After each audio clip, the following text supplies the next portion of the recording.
Hello नमस्कार. मधुराणीज ब्लॉगमध्ये तुमचं सगळ्यांचं मनापासून स्वागत आहे.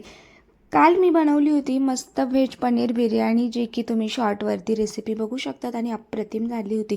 चला तर 2 ते 3 दिवसांचा मिळून हा ब्लॉग असणार आहे, त्यामुळे तुम्ही बघू शकता. इथे ना मला केसांमध्ये लावायचं होतं दही, कारण की खूप जास्त डॅन्ड्रफ झाला आहे आणि आता उन्हाळा लागतो आहे, तर आपण या गोष्टी ट्राय करू शकतो. हिवाळ्यात कसं माझे केस जर मी धुतले ना तर मला खूप जास्त डोकं वगैरे दुखतं, कारण की सतत तो ओलावा असतो त्यामुळे. आणि सकाळी सकाळी माझं हेच काम चाललेलं होतं. दही घेतलं आहे, दह्यामध्ये ना या ठिकाणी ॲलोवेरा म्हणजेच कोरफड मिक्सरला दोन्ही फिरवून घेतलं आणि लावते ना, इतका खरंच रिझल्ट छान मिळतो आहे.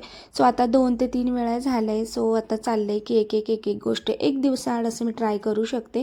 तर ते केलं, थोड्या वेळ ठेवते, तोपर्यंत घरातली कामं आवरली आणि त्यानंतर फायनली हेअर वॉश केलं. आणि वातावरण तुम्ही बघताय की अजिबात ऊन नसतं सकाळी.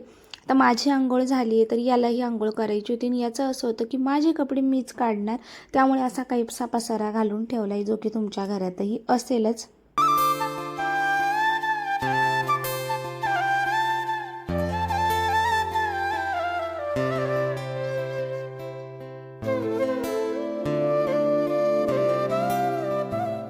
इथे मी तुमच्यासोबत बोलत होते आणि बाहेरचा खूप जास्त गाड्यांचा आवाज येत होता, त्यामुळे मला ते म्यूट करावं लागलं.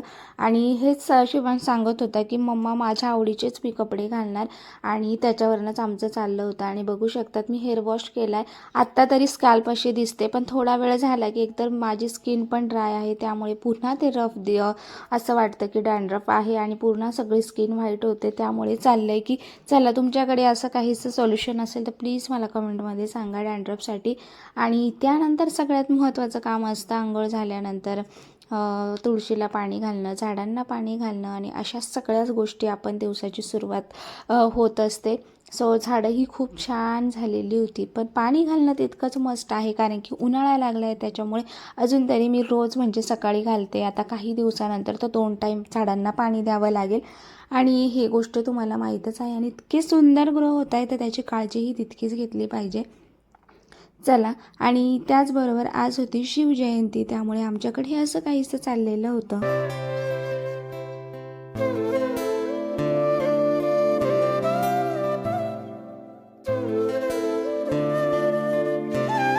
शिवजयंती असल्यामुळे ना मिस्टर जिमला गेले होते, आणि त्यात येतानाच त्यांनी हे घेऊन आलेले झेंडा. तर बरेच लोक तुम्ही बघू शकता, प्रत्येकांच्या दुकानाला गावात तर सगळीकडेच लागलेले होते. मग कोणाच्या गाड्यांना घरांना वगैरे होते. तर असं आमचं आधी डिस्कशन चाललं होतं की कशाला लावूया. त्यांना म्हटलं घरालाच लावा. आणि इथं माझं गाडी पुसण्याचं काम चाललेलं होतं, कारण की बरेच दिवस झाले ते सकाळी सकाळी जिमला घेऊन जातात, त्यामुळे काही पुन्हा पुसणं होत नाही. आणि मग दिवसभर आपल्याला इतकी कामं असतात. हळूहळू आता थोडंसं ऊन पडायला लागलं आहे आमच्याकडे ना, इतकं असं अजिबात ऊन नाही आहे, म्हणजे थोडंसं आहे की अशा उन्हात काही कामही होणार नाही. त्यामुळे मग सध्या जी काही वाळवण्याची कामं आहेत तर ती माझी खूप जास्त पेंडिंग आहे. म्हटलं चला, अजून बरेच दिवस आहे, त्यानंतर आपण करू शकतो. आणि इथं मग अशा काहीच्या गोष्टी, तिकडे मुलं क्रिकेट खेळत होते, असं आमचं काहीसं गावचं वातावरण असतं आणि एकदम भारी असतं. त्यानंतर ना मग हे काही स्टिकर आणले होते शिवाजी महाराजांचे. माझ्याकडनं गाडी वॉश करणं झालीच होती, त्यानंतर मग हे स्टिकरही लावून दिलं. आणि घरावरती इतका सुंदर असा महाराजांचा झेंडा आहे ना, तो इतका सुंदर दिसत होता. आणि बघू शकतात फोटोही तितकाच सुरेख, त्यामुळे अनुही मस्त खुश झालेला होता. आता उद्या अनुला जायचं होतं ट्रिपला, त्यामुळे आम्ही दोघं आलो होतो स्वीटमध्ये की थोड्याफार त्याच्यासाठी गोष्टी घेऊया, आणि त्या घेतल्या.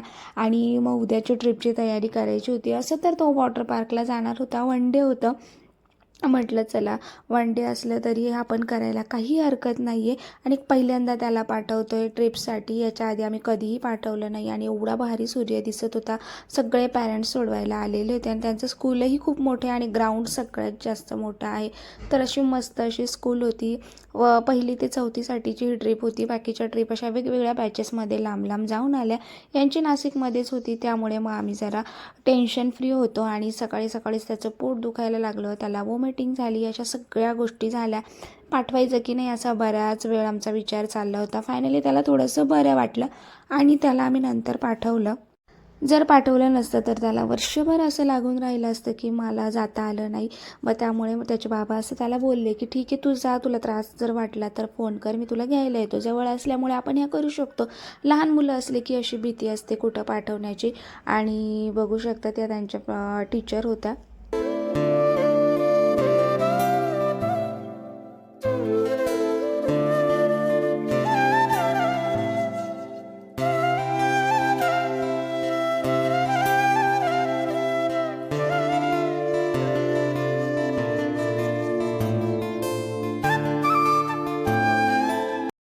त्याला आम्ही सकाळी मेडिसिन तर दिलं होतं, पण तिथं गेल्यानंतर ना तो त्याचं दुखणंही विसरला आणि खूप जास्त हॅपी होता. त्यामुळे त्याला बघून आम्हालाही बरं वाटलं.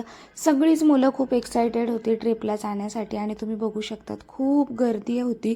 पॅरेंट्स पण होते, सगळे मुलं पण होते आणि त्यांची स्कूलही भरपूर मोठी आहे आणि सगळ्या टीचर्सही होत्या, कारण की त्यांच्यावरही तितकीच मोठी जबाबदारी होती.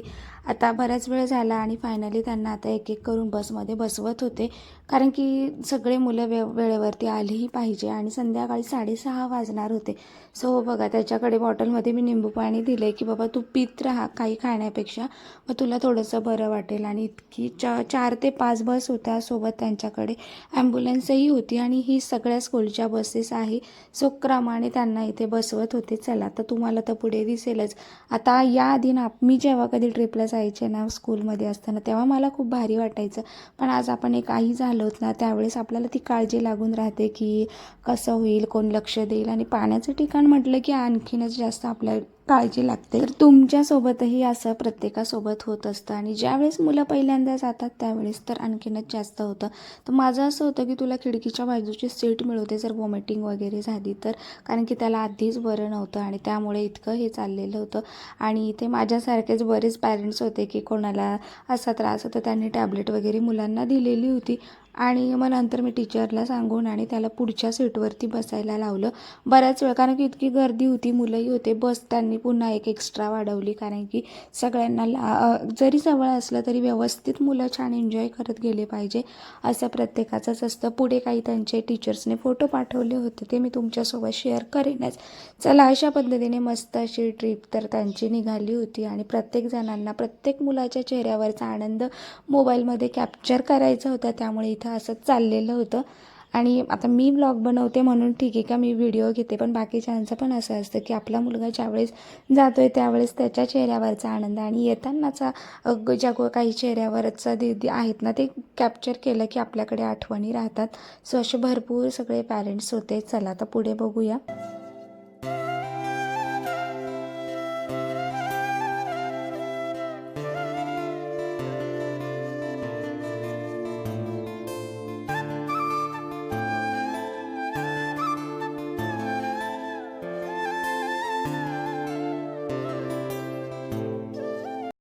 फायनली त्याला पुढे बसवलं आणि त्यांची बस निघाली. त्यानंतर आम्हीही निघालो आणि बघू शकता तितकं भारी वाटत होतं ना, कारण की सकाळी सकाळी आपण बाहेर पडत नाही.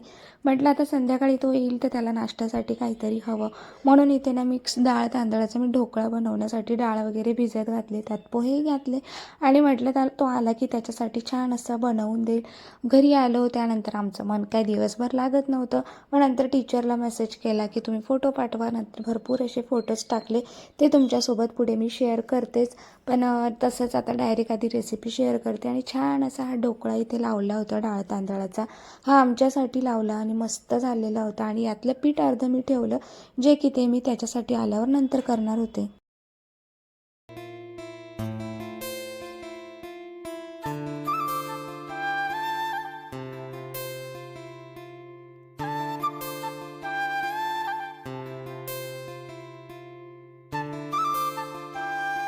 अशा प्रकारे मस्त ट्रिप एन्जॉय झाली आणि संध्याकाळच्या आम्हाला 6:30 वाजता घ्यायला बोलवलं होतं. बस येता येता 6:45 वाजले आणि फायनली ही त्यांची 4थी बस होती जी की आली. आणि प्रत्येक बसमागे पॅरेंट्सचं असं होतं की आमचा मुलगा यात आहे का, आमचा मुलगा यात आहे का. टीचर बघितल्या आणि त्यानंतर बघितलं की तो पुढेच बसलेला होता आणि खूप जास्त मुलं थकलेले होते, कारण की दिवसभर पाणी वगैरे खेळले आणि त्यांचे डोळेही अक्षरशः लाल झालेले होते. सो चला तुम्ही बघू शकता त्याला तो पुढेच बसलेला थकलेला आहे, कोणी खूप जास्त थकलेला होता. सो अशा पद्धतीने छान अशी त्यांची ट्रिप झाली आणि त्यानंतर आम्ही घरी आलो. जो तुम्हाला आजचा ब्लॉग कसा वाटला नक्की कमेंट करून सांगा. भेटूया नवीन ब्लॉगमध्ये.